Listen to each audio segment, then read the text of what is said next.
It-tfal Awċin b'diżabilità issa jistgħu jirċievu servizzi terapeutiċi f'Għawdex stess. Is-servizzi se jingħataw minn ċentru ġdid li ġie inawgurat fl-ICLM Learning Hub.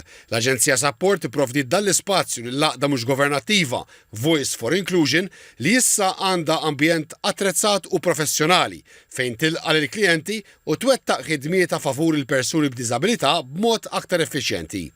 Il-proġett sewa 120,000 euro li tħallsu minn fondi Ewropej u fondi pubbliċi, kif spjegat iċ-Chairperson Eżekuttiv ta' Voice for Inclusion, Poljana Sajd. Kelli l-ħolma li s-servizzi li qegħdin jiġu offruti Malta ma jifqux sa ċirkewa, imma jiġu provduti anke l-Awċin mingħajr ma l-parents jgħodu jitelgħu Malta biex inqdew fuq servizzi ta' terapiji.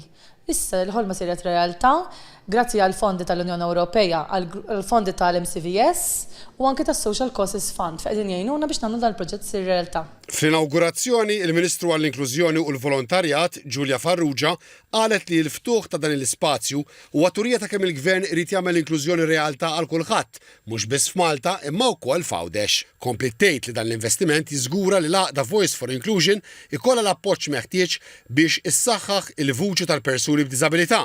Qalet li l-Gvern mhux se jieqaf jinvesti biex apparti li titjieb il-kwalità tal-ħajja tal-persuni b'diżabilità tissaħħaħ l-inklużjoni f'kull livell.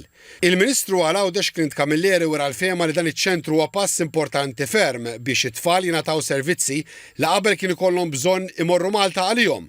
Qal li bekk it-tfal Awċin jistgħu jieħdu l-istess servizzi bħat tfal Maltin.